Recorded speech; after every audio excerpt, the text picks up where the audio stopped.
Mirë, jemi sërish drejt për së drejti në live në mëngjes në Vizion Plus, ku do të ndalemi në këto minuta që kanë mbetur deri në orën 9, sa i përket një teme mjaft interesante dhe ka të bëjnë fakt me një studim 10 vjeçar, një studim i cili na tregon se si kanë jetuar shqiptarët në këtë dekadë, nisur në fakt nga ana ekonomike, nga stili i jetesës apo edhe nga standardi që i ka përfaqësuar këta të fundit. Ky studim në fakt është marrë përsipër të bëhet nga eksperti ekonomist zoti Eduard Gjokutaj, të cilin e kemi në studio ditën e sotme. Mirëmëngjes, mirë se erdhët. Mirë gjeta, falenderoj. Kënaqësi ju kemi për të kuptuar në fakt se si kanë jetuar shqiptarët në këtë dekadë. Është një studim në fakt në vijimin e studimeve që bën Altaxi si një qendër tashmë kërkimore, duke marrë të dhënat dhe e kemi krijuar të si një vazhdimsi e 19 treguesve, të cilët në një kuptim origjinal janë klasifikuar në 6 kolona që përfshin mirëqenien ekonomike, pjesën e asaj çfarë lidhet me shëndetësinë, me arsimin, me pjesën sociale dhe atë perceptive, dhe nga ana tjetër dhe indekse të tilla që ekzistojnë nga Kombet e Bashkuara që kanë bënë me zhvillimin njerëzor dhe ato çfarë kanë të bëjnë me pabarazinë, dhe të gjitha së bashku të mbledhura në një analizë të përgjithshme, natyrisht që janë bazuar mbi të dhënat e statistikave zyrtare dhe ato çfarë prodhohen nga institucionet, duke na e treguar Shqipërinë në një nivel linear zhvillimi, por jo të tillë që të vlejë për gjithë shqiptarët. Pra, jo pa qëllim është vendosur një pyetje apo jetohet më mirë gjatë kësaj dekade. Dhe në fakt po jetohet më mirë, por jo për të gjithë dhe jo në mënyrë të qëndrueshme. Që çfarë do të thotë po jetohet më mirë? Po jetohet më mirë për arsye se Shqipëria në këtë dekadë që neve kaluam pati një zhvillim të indeksit njerëzor të tillë që u barazua apo arriti në nivelin e Serbisë dhe Malit të Zi, që janë mbi Shqipërinë dhe janë pararoja e rajonit ballkanik, për të mos hyrë pastaj krahasimi kuptohet me vendet e Europës perëndimore ose në përgjithësi të BE-s, të cilët janë më lart. Nga ana tjetër kemi të bëjmë me atë qasje që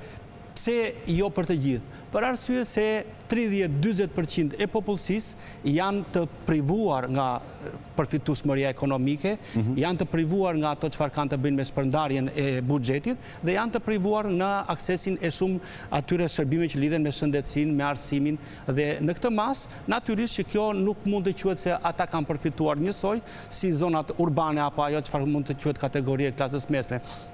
Nga ana tjetër, 900.000 qytetarë llogaritet që kanë një privim material, pra nuk arrin dot të kenë as ato nivelet bazë. Kuptohet, jo në mënyrë të tillë që të vuajnë nga uria, por natyrisht që kanë një nivel të tillë që janë të privuar. Dhe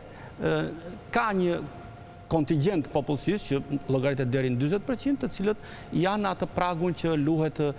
do e kenë të sigurt nesmen apo jo. Nga ana tjetër, kjo të themi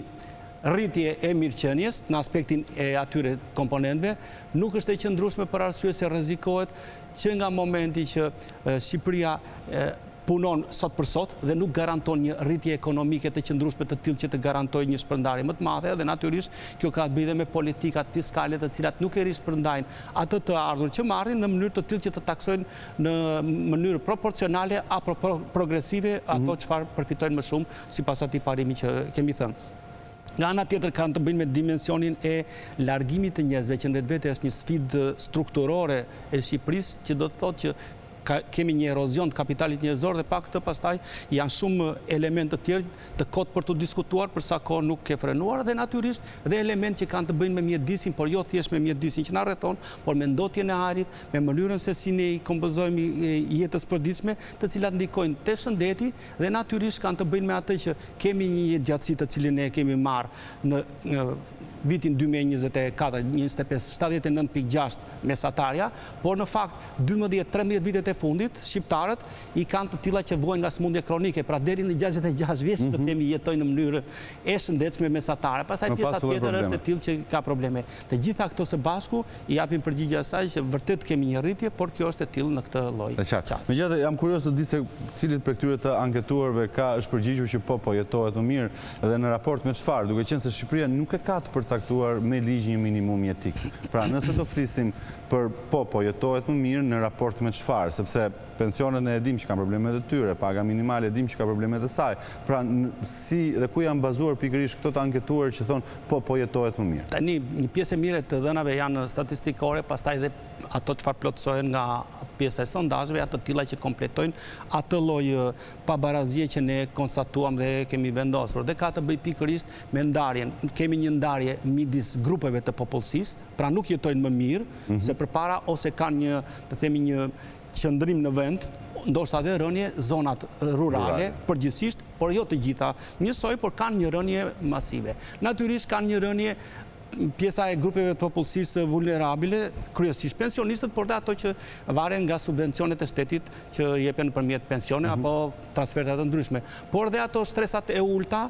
që kanë kategoritë e ulta të ardhurave, të cilët dhe ata marrin të ardhurat që kanë pikërisht të bëjnë pastaj me atë të minimumit jetik apo diçka mbi minimumin jetik. Të gjithë këto së bashku na japin të kuptojmë, krahasuar me më përpara, ka një lëvizje shumë të ullët dhe e gjitha kjo matet si me pjesën e asaj se sa kanë përfituar mirëqenie, por dhe me pjesën që unë e përmenda pak me herët, se si e kanë aksesin në shëndetësi. Mirë po, në momentin që për shëndetësin investohet shumë pak nga buxheti i shtetit dhe në vend që të investojnë mbi 5% e prodhimit të brendshëm, që do të thotë diku te mbi 1 miliard e ca euro në vit, investohet as sa gjysmë kësaj. Dhe kjo do të thotë që një investim i tillë nuk të krijon mundësinë që të kesh akses. Po ashtu arsimi i cili, përveç arsimit të lartë, i cili ka një pjesëmarrje më të madhe, përveç dhe rritjes së numrit të viteve të shkollimit. Pra, kanë qenë 11 vite, janë bërë 14 vite mesatare që shkollohen shqiptarë. Kjo ka të bëjë me sasinë, por nuk ka të bëjë me cilësinë, me mënyrën se si ofrohet ajo dije e cila të vlej për tregun e punës, të vlej për ardhshmërinë dhe të vlej për aftësitë që të ndikojnë në ekonomi. Por jo vetëm në ekonomi, në aftësimin e individet të tillë që të jenë të konkurrueshëm me dijet e tyre, jo brenda Shqipërisë, por dhe zgjidhet pikërisht një rrugë tjetër e cila nuk ka të bëjë thjesht dhe vetëm me arsim, por ka të bëjë me tregun e punës, largimi. Dhe kjo nuk ka të bëjë thjesht me pjesën e asaj çfarë do merret sot, ka të bëjë me perspektivën. Për arsye se zhvillimi i ekonomisë tonë vërtet ka qenë në rritje statistikisht, por kjo rritje nuk garanton atë çfarë do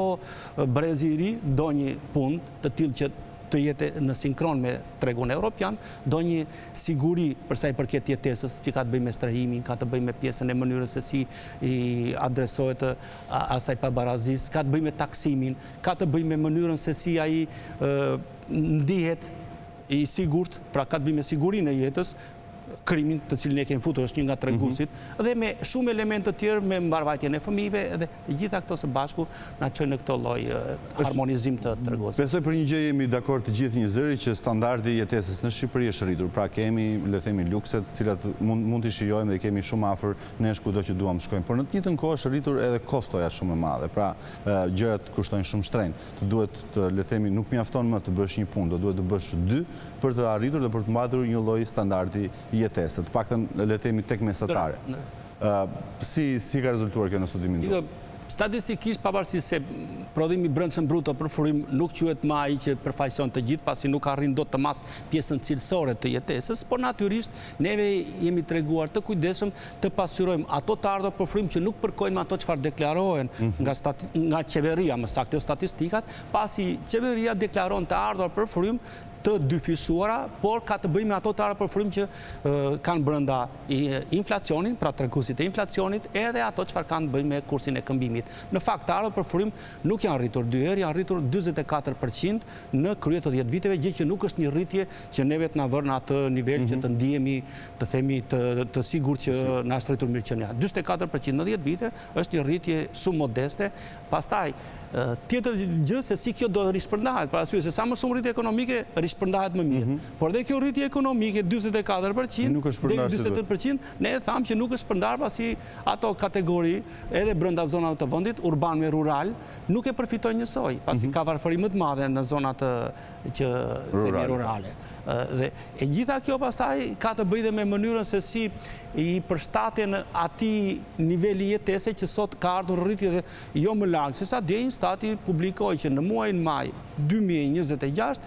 inflacioni ka vajtë 3%, pra po i afrohet atyre niveleve të cilat kalojnë mbi ato objektivin e riskut. Dhe çfarë do të thotë kjo? Do të thotë që janë shtrenjtuar pikërisht ato çmime të cilat zhbëjnë çdo rritje, jo më indeksim, por çdo rritje. Dhe kjo do të thotë që e gjitha kjo rritje ekonomike në vetvete është diçka që duhet parë më me ato çfarë ne kemi vënë rekomandime, jo thjesht të lihen në vullnetin dhe dëshirën e qeverisë, por duhet bëhen automatike, të themi, të tilla që ta reagojnë menjëherë. Pasi ndodh vërtet indeksimi që njoftohet 4-5 herë një indeksim. Por ai indeksim duhet bëhet automatikisht momentin që ndodh dhe të bëhet i tillë që me shifrat reale, me shifrat reale dhe mbi indeksimin pastaj duhet planifikohen paketa, sidomos situata kur alarmi tash mundes 3% që ishte alarm, paketa të tilla që të aktivizojnë momentin për të themi për periudhën e sezonit veror, ku priten shtrëngtim më i madh i çmimeve për arsye dhe spekulative dhe elemente të tjerë që neve i dim se si ndodhin në tregun tonë. Po, është qartë sepse ju flisni në fakt për rritjen, le të themi deri diku të një standardi në 10 vjet, megjithatë në indeksimin e parë të pagave nuk e pam, në të paktën administrat nuk e pam më larg se sa para disa muajsh. Pra, duket që është bërë shumë pak në këtë rast për të reaguar i gjithë ky 44% në 10 vjet që ju thoni, për të reaguar në indeksimin e pagave. Shikoj, ajo rritje që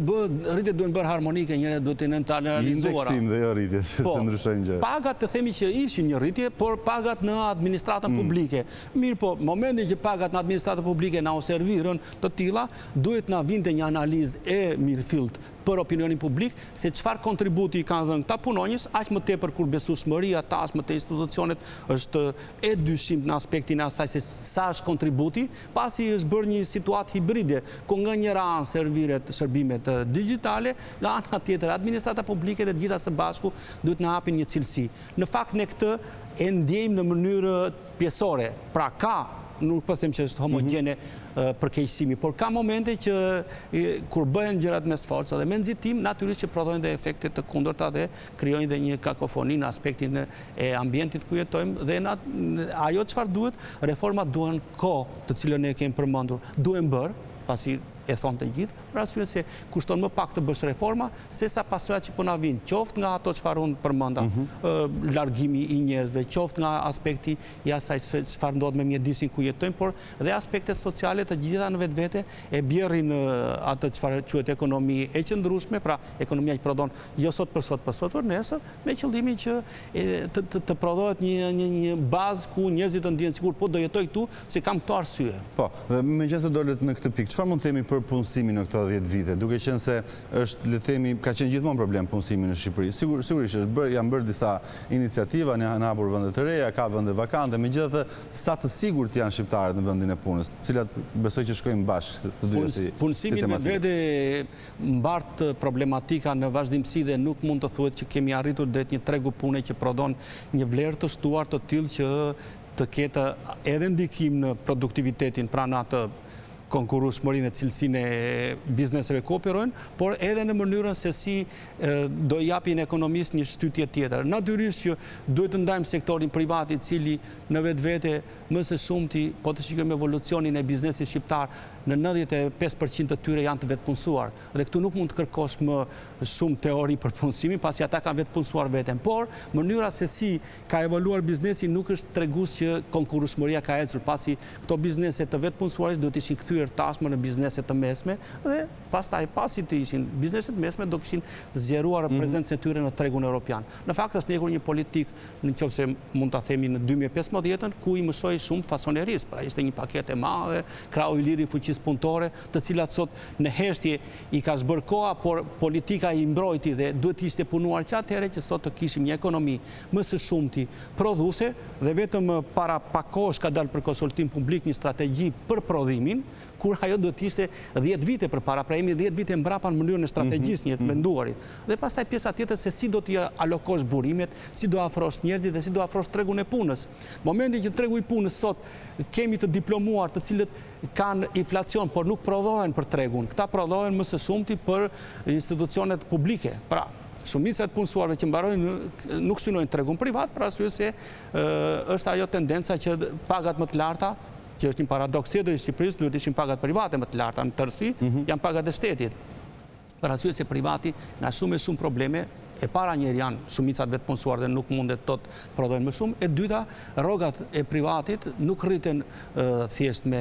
ndikime apo me nxitje, por rriten me atë çfarë kushtesh i ke krijuar, sa produktive ke bërë dhe sa ai pastaj është i aftë që këtë kostot mos ta përcjelli. Mirë, po në momentin kur pagat tashmë janë rritur, pra janë bërë prezente edhe në sektorin privat që kemi rritje dhe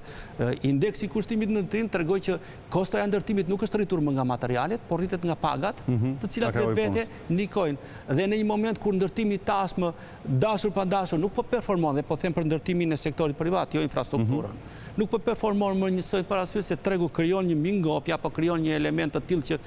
prodhohet më shumë se sa mund të konsumohet, pra ka më shumë ndërtim se. Dhe natyrisht e gjitha kjo tashmë duhet të çojnë atë se si duhet të evoluohet tregu i punës, pasi këta punonjës ka masivitet në tregun e punës në ndërtim. Janë mësuar të bëjnë ato standarde dhe ato norma për ndërtimin, mirë, por nuk përshtaten dot për një sektor tjetër. Natyrisht që në momentin që sektori fillon pëson rënje apo larg qoftë kolaps, ato që quhen, natyrisht që këta do ngelen pa punë, dhe këto janë presioni social për shtetin se diku do jetojnë. E gjitha kjo duhen parashikuar në kohë dhe janë pikërisht ato reformat që ka të bëjnë sa me reformat e tregut punës, sa me reformat e diversifikimit të ekonomisë, pra turizmi, po prit se ka dhe prodhim, po të ndërtimi, po ka dhe elemente të tjerë të shërbimit të cilët shqiptarët do shprehin talentin. Pra gjitha këto janë ato. Do të ishte interesante të preknim në le të themi në këtë studim tuaj në 10 vjeçar edhe një plagë të shoqërisë shqiptare si çështja e migracionit. Dhe jemi kurioz të dimë nëse studimi që ju keni bërë është marrë bashkë me remitancat që ata sjellin në vendin tonë, sepse nëse do i merrnim të ndara, sigurisht që do të kishim shumë probleme në këtë rast. Si është kryer studimi? Është kryer bashkë me remitancat e emigrantëve? Po natyrisht, remitancat janë produkt në një farë mënyrë, por nuk mund të themi që remitancat vinë ekskluzivisht vetëm nga emigrantët, pasi prurje parash mund të bien dhe individ të tjerë që s'kan lidhje. Pra, remitancat konsiderohen se bien nga ata që janë emigrant, por ka dhe kategori tjera. Pa diskutim. Dhe kjo rritje i përket dhe atyre për arsye se në momentin që remitancat e konceptuar deri më sot se shkojnë për familjet për të kompensuar ato pjesë ato se përfitojnë nga ekonomia, pra ajo pjesë e pabarazdis, natyrisht që shkojnë për pasuritë e paluajtshme, pra një pjesë e konsiderueshme. Dhe në këtë mes ato s'mund të quhen thjesht. Por emigrimi është një problem i tillë që vazhdon të mos stopohet edhe pse flitet, por politikat që bëhen vazhdojnë të ngelen njësoj dhe ne kemi analizuar fillim vitin 2026 i cili tashmë na tregon që ekonomia ka të njëjtat shenja të viteve të kaluara, flitet, por përpjekjet në terren bëhen të tilla që nuk i mëshohet asaj që të zgjerohet baza ekonomike, pasi kjo do punë të mos investohet më thjesht në infrastrukturë, duhet një investim të balancuar edhe për rajonet, pasi kemi një polarizim të ekonomisë rreth Tiranës, Durrësit dhe ne së fundmi e pam që dhe përqendrimi financiar dhe kapitale dhe të gjitha krijon një presion dhe ata që jetojnë në Tiranë dhe Durrës, midis Tiranës dhe Durrësit, natyrisht që mund të kenë të ardhurë më të larta, por kanë dhe atë pjesën e asaj se nuk ndihen komod në vendin e tyre, pra kanë nevojë edhe për një tjetër lloj akomodimi. Pjesa tjetër e të rime ka të bëjë me mënyrën se si ti u ke ofruar kushtet e jetesës, që nga ajo çfarë përmenda pak më herët për akomodimin, për strehimin, pra shtëpi të lira apo mënyrën e kreditimit, të cilat janë politika që nuk po ecin aty ku janë objektivat, por dhe pjesën e fëmijëve, të cilët në vetvete, qofse mbajmë mend ato politikat për bebet, për atë, për këtë, funksionojnë në mënyrë të pjesme se bëhen politika më shumë për dukje se sa politika të qëndrueshme të tilla që të lidhen në një harmonizim, të lidhen rreth familjes. Dhe të tilla që do e bëjmë, por do ta mbarojmë deri në fund. Dhe reformat e nisura në shëndetësi, në arsim, në reformat e ujit, reformat e energjisë, të gjitha nisin me vrull dhe nuk përfundojnë dhe nuk e japin efektin. Pra, zhvillimi i tillë i pabalancuar, ku investohet më shumë në një sektor siç është infrastruktura, e cila vetvete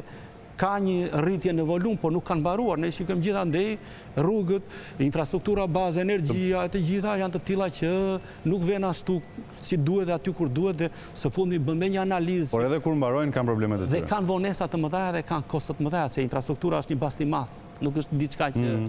mund të bësh një shpenzim dhe e mbaron me një herë. Dhe këte kanë provuar te vendet tjera. Duke qenë se kanë dalë titrat kemi përfunduar, në këto 10 vitet e ardhshme, si presupozohet jetojnë shqiptarët, më mirë apo më keq? Atëherë, nëse nuk bëhen reformat, e para një reforma për pjesën e shtresave që janë të rrezikuara, o në prag varfërie ose të tilla që vuajnë, dhe ka të bëjë me atë reformën e indeksimit njëherë, të tillë që të mos diskutohet, por të jepen në kohë reale, dhe reformimi i sistemit, jo thjesht pensione, por sistemit të luftës ndaj evazionit, luftës ndaj informalitetit, të cilët japin ndikimin e tyre. Politikat fiskale e prishin atë zhvillim që thamë, që kemi një rritje të zhvillimit, për arsye se nuk shpërndar njësoj, dhe atë që kemi fituar në një zhvillim na e zbën kjo. Pjesa tjetër ka të bëjë me mënyrën se si do të reformohet në tërësi ekonomia, dhe është llogaritur një kosto nga ana jonë që kostot në aspektin 5 deri në 8 vite vjen deri në nga 500 deri në 800 milion. Mirë po, në moment nga 400 deri në 500 milion. Mirë po, në momentin kur këto nuk bëhen, kostot janë dyfish nga ato çfarë unë përmenda si pasoja. Pra, në momentin kur nuk do bëhen reforma, ky indeks do të ngelet në atë që të pyet kurthi i stresës mesme, pra do të kemi rritje, kjo që thuhet aktualisht, nuk shpërndahet si duhet dhe jo e qëndrueshme. Nëse do bëhen reformat, Shqipëria i ka potencialet për të arritur në nivelin e Serbisë, e cila është pararoje e rajonit. Qartë. Faleminderit shumë për gjitha informacionet që përcjellët sot, edhe për punën tuaj. Faleminderit dhe ju dashumi që qëndruat me ne, kjo ishte e gjitha për sot, sigurisht ju lëm sërish të ditën e nesërme, sërish në të njëjtën orë në ekranin e Vision Plus. Ditë mbarë.